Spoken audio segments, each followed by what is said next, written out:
قضائے عمری کی نماز. اس زمانے میں بعض مذہبی اسکالرز نے یہ کہنا شروع کر دیا ہے کہ قضائے عمری لازم نہیں ہے, ہر گناہ توبہ سے معاف ہو جاتا ہے, تو نماز اگر قضا ہو گئی, جان کر کسی نے قضا کر دی, تو اب توبہ سے معاف ہو جائے گی. اور وہ یہ دلیل دیتے ہیں کہ بھائی ہمارے پاس کوئی حدیث ایسی نہیں ہے جس میں پتا چلتا ہو کہ نمازیں جب ہزاروں لاکھوں آپ کے ذمے ہوں تو قضا پڑھنا بھی ضروری ہے. ایسی ہمارے علم میں کوئی حدیث نہیں ہے. یہ ان لوگوں کا دعویٰ ہے اور ان کی دلیل ہے جو کہتے ہیں کہ قضائے عمری لازم نہیں ہے. لیکن پوری امت کا اجماع رہا ہے ماضی میں کہ جب بھی آپ کے ذمے نماز قضا ہوگی, آپ پر توبہ بھی لازم ہے اور نماز کی قضا لوٹانا بھی لازم. امام احمد ابن حنبل اس کے قائل ہیں کہ اگر آپ نے جان کے نماز قضا کر دی تو صرف توبہ کرنی پڑے گی, قضا نہیں کرنی پڑے گی. لیکن اس کی وجہ یہ نہیں ہے کہ قضا لازم نہیں ہے. وہ کہتے ہیں جب جان کے نماز قضا کر دی تو آپ اسلام سے ہی خارج ہو گئے, کافر ہو گئے, نکاح بھی ٹوٹ گیا. تو جب کافر سے مسلمان ہو گئے تو جس کافر نے نمازیں چھوڑی اس پہ نمازیں تھوڑی لازم ہوتی ہے. تو وہ جو قول ہے نا کہ نماز جان کر قضا کی تو قضا لازم نہیں ہے, وہ ایک الگ قول کی بیس پہ ہے. وہ قول یہ کہ نماز جان کے چھوڑ دینے والا کافر ہے, تو ہم تو اس کو کافر نہیں سمجھتے, ورنہ 2-4 آدمی رہ جائیں گے جنت پہ جانے کے لیے. کیا خیال ہے بھائی؟ اور سارا دن تجدید نکاح ہی ہوتا رہے گا. آج فلاں نماز چھوڑ گئی, چل بھی دوبارہ نکاح پڑا, فلاں نماز چھوڑ گئی تو دوبارہ نکاح پڑا. مہر دے دے کے آدھا ہو جائے گا کہ نہیں ہو جائے گا؟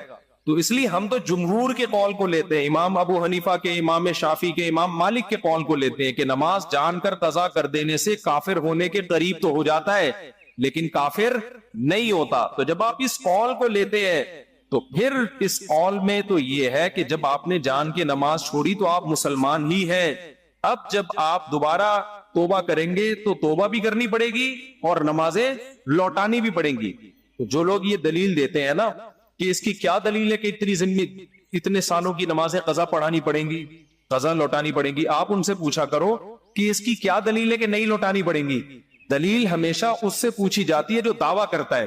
دیکھو نبی صلی اللہ علیہ وسلم نے فرمایا البینۃ علی المدعی, صحیح حدیث ہے یہ, والیمین علی من انکر, دلیل ہمیشہ اس کے ذمے ہے جو دعویٰ کرے, اور جو دعوے کا انکار کرے اس سے صرف قسم لی جائے گی, اس سے دلیل نہیں پوچھی جائے گی. میں مثال سے بات سمجھاتا ہوں, آپ لوگ کا دماغ حاضر ہے کہ نہیں ہے؟ مثال سے سمجھاتا ہوں.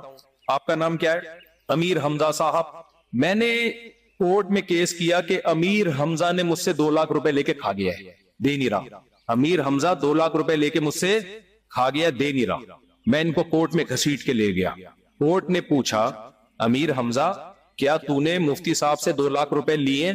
امیر حمزہ کہے گا کہ میں نے نہیں لیے. میں نے جج صاحب سے کہا جج صاحب اس سے پوچھو اس کے پاس کیا دلیل ہے کہ میں نے اس کو 2 لاکھ روپے نہیں دیے, اس کے پاس کیا دلیل ہے, گواہ پیش کرے کہ اس نے مجھ سے 2 لاکھ روپے نہیں لیے. جج نے اس سے پوچھنا شروع کر دیا بتا بھائی تیرے پاس کیا دلیل ہے کہ تو نے نہیں لیے. تو جج کو دماغی علاج کی ضرورت ہے یا نہیں ہے؟ ویسے تو ججوں کو ہوتی, استغفر اللہ, یعنی جج کو دماغی علاج کی ضرورت ہے یا نہیں ہے؟ اس سے پوچھ رہا ہے کہ تیرے پاس کیا دلیل ہے کہ تو نے نہیں لیے. ابے نہیں لینے کی دلیل نہیں ہوتی, دلیل اس پہ ہوتی ہے دیے. جج مجھ سے پوچھے گا تمہارے پاس کیا دلیل ہے کہ تم نے دیے ہیں, تم گواہ لے کر آؤ. میں کہوں میں جب دے رہا تھا میرے پاس گواہ تھوڑی تھے, اس کے بولو گواہ لے کر آئے کہ اس نے نہیں لیے. ابے نہیں لینے پہ دلائل نہیں ہوتے, دلائل اس پہ ہوتے کہ میں نے دیے. ہاں میں نے 2 گواہوں سے ثابت کر دیا, جمشید اور غفار کو میں لایا, میں نے 2 گواہوں سے ثابت کر دیا کہ جج صاحب یہ دونوں گواہی دے رہے ہیں کہ فلاں تاریخ کو اتنے بج کے اتنے منٹ پر اس کو میں نے 2 لاکھ روپے دیے. اب یہ دعوے کی نوعیت چینج ہو گئی, میں نے ثابت کر دیا. اب یہ جواب میں کہہ رہے جج صاحب میں نے وہ 2 لاکھ منگل کو واپس کر دیے تھے, جج صاحب میں نے وہ 2 لاکھ روپے منگل کو واپس کر دیے. اب جج مجھ سے پوچھ رہا ہے تمہارے پاس کیا دلیل ہے کہ واپس نہیں کیے. اب یہ الٹا سوال ہو جائے گا. اب جج اس سے پوچھے گا کہ تم نے منگل کو واپس کیے, تمہارے پاس کیا دلیل ہے کہ تم نے واپس کیے, تم گواہ لے کر آؤ. اب مدعی کون بن گیا؟ یہ. تو جو دعویٰ کرتا ہے دلیل اس کے ذمہ ہوتی ہے. اب قضائے عمری کے مسئلے میں سمجھو خوب اچھی طرح, تبھی تو ہم کہتے ہیں مجتہدین کو فالو کرو، ابو حنیفہ، شافعی، مالک، احمد بن حنبل، یہ قرآن و سنت کو ہم سے زیادہ سمجھتے تھے۔ آج کل کے اسکالرز کے پاس حدیثیں تو ہیں، حدیث سمجھنے کے لیے جو کھوپڑی ہونی چاہیے نا، حدیث کا مطلب سمجھنے کے لیے جو سینس ہونی چاہیے، وہ سینس مارکیٹ سے شارٹ چل رہی ہے۔ تو قضاء عمری پر دلیل کی ضرورت نہیں ہے، دلیل ان لوگوں سے ہم مانگیں گے جو یہ کہتے ہیں کہ نماز جب قضا ہو جائے تو قضا پڑھنا ضروری نہیں ہے، صرف توبہ سے معاف ہو جائے گی، یعنی نماز پڑھے بغیر بھی ذمے سے ساقط ہو سکتی ہے۔ ہم کہیں گے اس کی کیا دلیل ہے قرآن و سنت میں کہ نماز آپ کے ذمے تھی اور آپ نے نہیں پڑھی تو وہ ذمے سے صرف توبہ سے ساقط ہوگی۔ دنیا میں کوئی بھی چیز جو آپ کے ذمے میں ہو صرف ایکسکیوز کرنے سے کبھی بھی ساقط نہیں ہوتی۔ میں نے اس سے 2 لاکھ روپے قرضہ لیا، میں نے کہا منگل کو دوں گا، ٹائم منگل کا تھا، بدھ کو تک میں نے ڈیلے کر دیا تو قضا کر دیا نا۔ جب ایک چیز میں نے ڈیلے کر دی تو میں ایکسکیوز بھی کروں گا اور پیسے بھی دوں گا۔ اب یہ میرے پاس آئے کہ آپ نے پیر کا وعدہ کیا تھا مفتی صاحب، ابھی تک آپ نے میرے پیسے نہیں دی، میں سخت ٹینشن میں گیا ہوں۔ میں نے کہا میں بہت ایکسکیوز کرتا ہوں آپ سے، I am very sorry, I am sorry. کہہ کہ چلے ٹھیک ہے، آپ نے ڈیلے کر دیا، قضا کر دیا، ٹائم پہ آپ نے پے نہیں کیا، کوئی بات نہیں، اب آپ کے ذمے میں تو ہے نا، اب آپ دے دیں، میں معاف کرتا ہوں لیکن اب آپ دے دیں۔ میں نے کہا جب تو نے معاف کر دیا تو ساقط ہو گیا۔ وہ کہے گا بھائی میں نے ڈیلے کرنے کے جرم کو معاف کیا ہے، قرضہ معاف میں نے نہیں کیا۔ کیا دلیل ہے کہ میں نے قرضہ بھی معاف کیا ہے؟ میں کہوں آپ کے پاس کیا دلیل ہے کہ معاف نہیں کیا؟ تو یہ وہی بے وقوفوں والا سوال ہو جائے گا، کہے گا بھائی مفتی صاحب آپ کے پاس کیا دلیل ہے کہ میں نے قرضہ بھی معاف کر دیا ہے؟ تو ہم ان لوگوں سے پوچھتے ہیں جو کہتے ہیں قضا پڑھے بغیر بھی ساقط ہوتی ہے، تمہارے پاس کیا دلیل ہے کہ اللہ کا قرضہ تھا، نماز ذمے میں تھی آپ کے اور آپ پڑھے بھی نہیں پھر بھی اللہ نے معاف کر دیے پڑھے بغیر؟ کوئی قرآن کی آیت دکھاؤ یا کوئی حدیث دکھاؤ، کیونکہ اللہ کی بات ہم تک یا تو قرآن کے ذریعے پہنچتی ہے یا نبی کے ذریعے۔ تو قرآن میں کہاں لکھا ہے کہ جس نے نماز جان کر قضا کر دی تو صرف توبہ سے معاف ہو جائے گی، دینا ضروری نہیں ہے، قضا ضروری نہیں ہے؟ اور حدیث میں کہاں لکھا ہے کہ جس نے نماز جان کر قضا کر دی صرف توبہ سے معاف ہو جائے گی؟ بلکہ حدیث اور قرآن میں الٹا لکھا ہوا ہے۔ حدیث میں آتا ہے دین اللہ احق ان یقضا، اللہ کا قرض اس بات کے زیادہ لائق ہے کہ اس کو ادا کیا جائے۔ نبی سے جب بھی نماز قضا ہوئی ہے، چاہے جان کر ہوئی ہو، آپ ظاہر ہے جان کے ویسے نماز قضا نہیں کریں گے، لیکن جنگ میں آپ سے نماز قضا ہوئی، غزوہ خندق میں 4 نمازیں قضا ہوئی ہے، تیروں کی برسات تھی، آپ نماز پڑھ نہیں پائے تھے، اور اس وقت اللہ نے سفر میں نماز کیسے پڑھی جائے یہ طریقہ بھی نہیں بتایا تھا کہ جنگ میں کیسے نماز پڑھی جائے، تو اس لیے آپ کی نماز قضا ہو گئی۔ تو صرف توبہ کو کافی نہیں سمجھا گیا، 4 نمازیں قضا کی گئی ہیں پھر اگلی پڑھی گئی ہے۔ اسی وجہ سے امام ابو حنیفہ کہتے ہیں جب آپ سے جان کے نماز قضا ہو گئی تو نہ صرف یہ کہ قضا پڑھنا ضروری ہے بلکہ اگلی ہوگی نہیں جب تک پچھلی قضا پڑھو گے نہیں آپ۔ ہاں جب نمازیں بہت زیادہ ہو جائیں تو پھر ترتیب ساقط ہو جاتی ہے۔ اچھا یہ لوگ ایک دلیل اور دیتے ہیں، بھائی جب اتنی ساری نمازیں آپ کے ذمے آ گئیں، 10 سال کی نمازیں، 20 سال کی نمازیں، تو ان کے وہ صرف توبہ سے معاف ہوں گی، قضا پڑھنا ضروری نہیں ہے۔ اور اس کی دلیل وہ یہ دیتے ہیں کہ ما جعل علیکم فی الدین من حرج، اللہ نے دین میں تنگی نہیں رکھی ہے۔ 20 سال کی نمازیں پڑھنا ٹینشن کا کام ہے یا نہیں ہے؟ وہ اللہ تو کہہ رہے دین میں ٹینشن نہیں ہے۔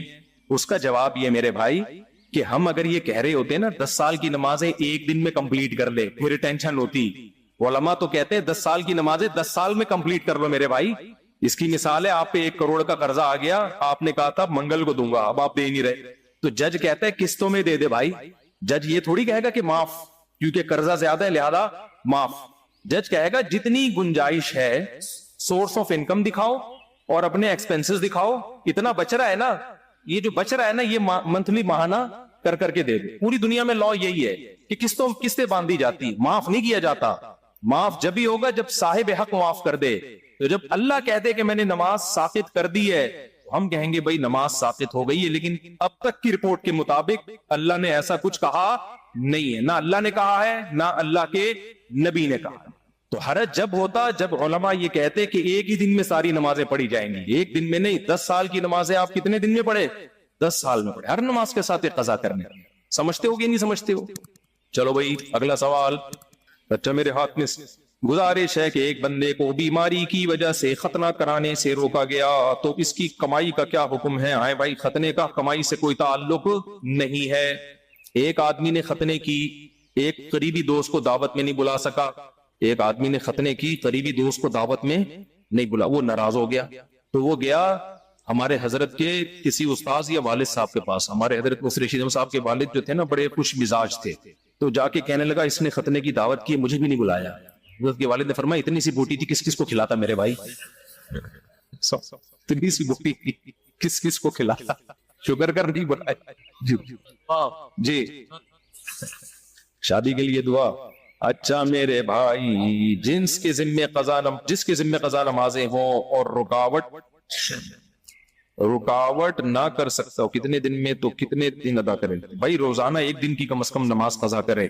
فجر کے ساتھ فجر پڑھ لے، ظہر کے ساتھ ظہر پڑھ لے. اس طرح سے کیا جنازے کے بعد شامل ہونے والے افراد کو کھانا کھلانا لازم ہے، بریانی وغیرہ؟ دیکھو ایک تو میت کے نام پہ کھانا ہوتا ہے، وہ تو ٹھیک نہیں ہے. لیکن بعض دفعہ یہ ہوتا ہے کہ رشتہ دار دور سے آتے ہیں تو بھوک کا ٹائم ہوتا ہے، وہ جنازہ دفنا کے آتے ہیں، ان کا پیٹ کمر سے چپکا ہوا ہو، تو ان کو کھانا کھلانے میں کوئی حرج نہیں. اگر ان کو بھی نہیں کھلائیں گے تو 2 جنازے اور لیٹے ہوئے ہوں گے، کیونکہ ہم خود بھوکتے ہوئے ہیں. ہمارے ایک ریلیٹیو کا انتقال ہوا، ہم گئے کراچی سے ملیر لانڈھی، وہ بھوک سے حالت خراب ہوئی ہوئی تھی، دفنا کے آئے ہیں تو بھائی خود لگنے لگا کہ اب اگلا نمبر کس کا ہے؟ ہمارا. تو کسی پڑوسی نے کھانا لگا دیا، ہم نے کہا اس کو اتنی دعائیں دی کہ اللہ تیرا بھلا کرے. تو ایسی ضرورت میں اگر کوئی کھانا کھلا رہا ہے تو میت کے اہل کھانا نہ کھلائیں، کیونکہ حدیث میں ہے کہ خود ان کو کھلاؤ، یہ غم میں ہے. لیکن اڑوس پڑوس کو چاہیے کہ جو مہمان آئے ہوئے ہیں دور سے اور کھانے کا ٹائم بھی ہو چکا ہے، بعض دفعہ ٹائم ہی نہیں ہوتا کھانے کا، پھر ضرورت نہیں ہے. کھانے کا ٹائم بھی ہے، دور سے آئے ہوئے ہیں تو ان کو بھوک لگ رہی ہے، تو ان کو کھلانے میں کوئی حرج نہیں ہے. تو وہ والا کھانا نہیں کہلائے گا جس کو میت کا کھانا کہتے ہیں، تو ضرورت کی وجہ سے.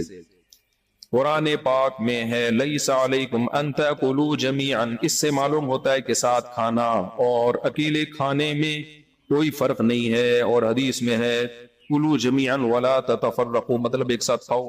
دیکھو قرآن میں آتا ہے لیس علیکم جناح ان تاکلوا جمیعا او اشتاتا، اس آیت کا ایک خاص مطلب ہے.